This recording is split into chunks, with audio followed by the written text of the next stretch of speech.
नमस्कार, मैं हूं आलोक मेहता। आंखों देखा भारत, ये तो सही है कि आंखों देखा और उसके साथ में, लेकिन वर्तमान को जोड़े बिना आंखों देखा की बात करते हैं तो नई पीढ़ी उसको समझेगी नहीं और सोचेगी नहीं। प्रधानमंत्रियों की बात होती है, नरेंद्र मोदी से लेकर के मोरारजी देसाई की भी, और गुजरात की भी चुनाव फिर आने वाले हैं।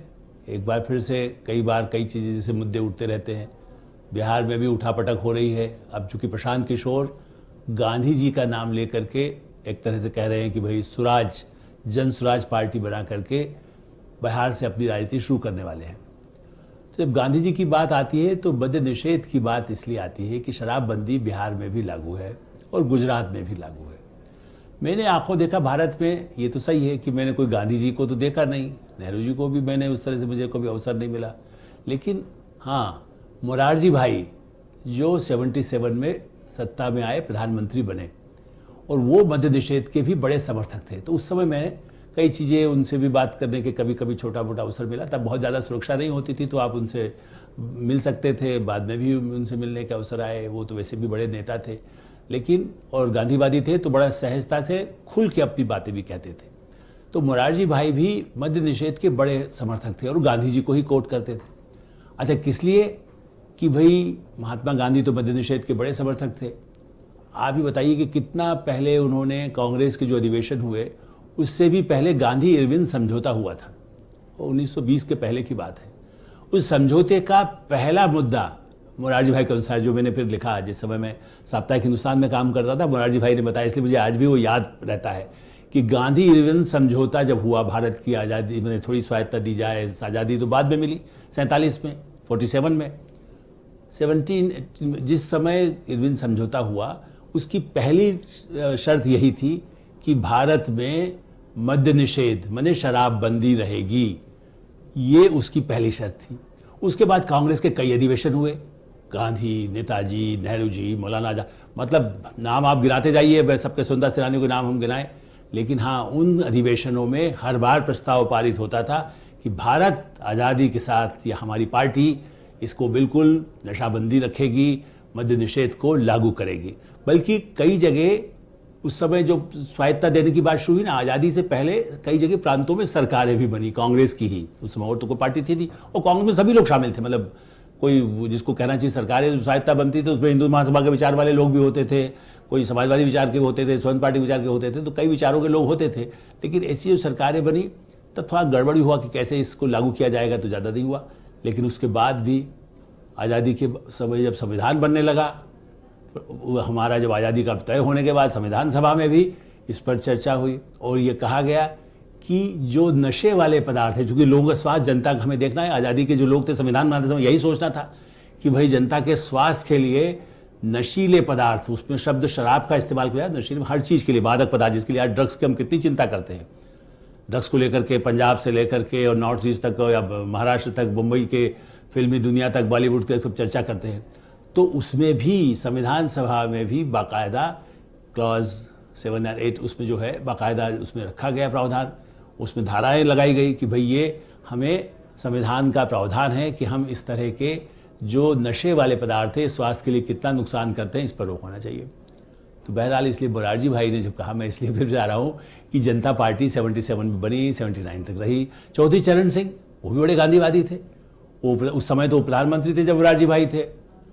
जगजीवन राम जरूर अपवाद कह सकते हैं, उन्होंने इस मुद्दे पर हमें कुछ नहीं कहा। मैं जगजीवन बाबू से बहुत मिला, चरण सिंह से बड़ा मिलना होता था, वो तो गृहमंत्री और उप मंत्री होते तब भी बड़े आसानी से मिल जाते थे।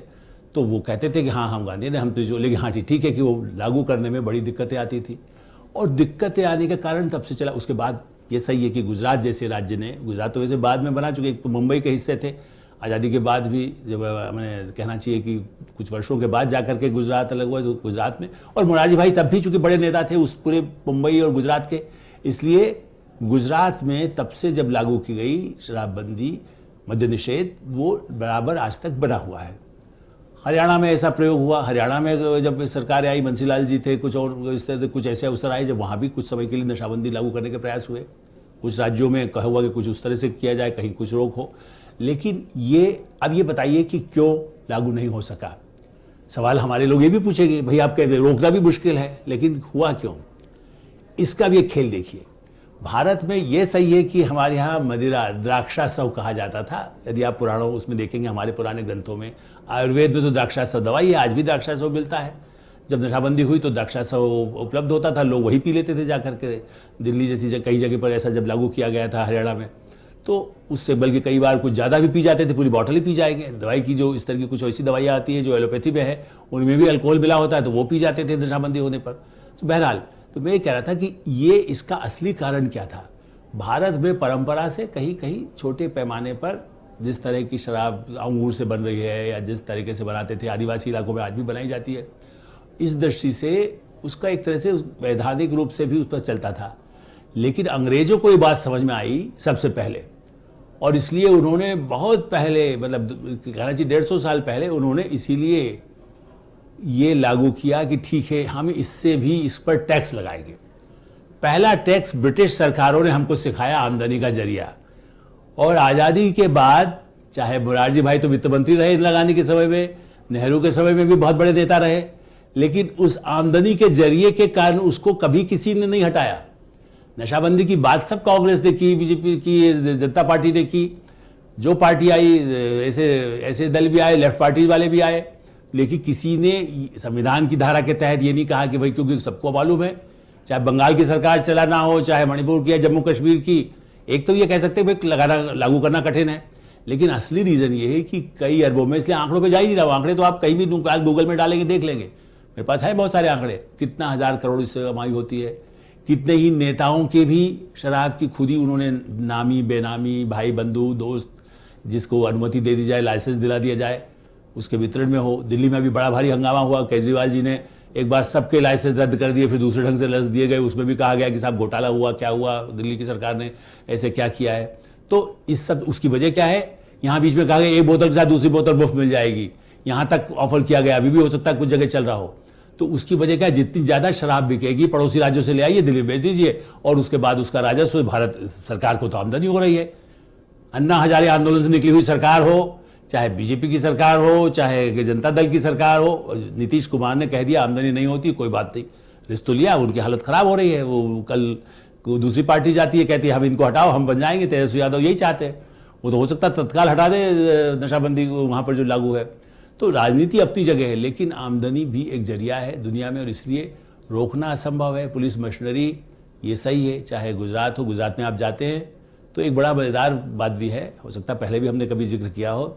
मैं जब बड़ा एक सूखा पड़ा हुआ था, 73 वगैरह की बात है, एग्जैक्ट ईयर में कह सकता हूँ, उसके आसपास 72-73 कही आप।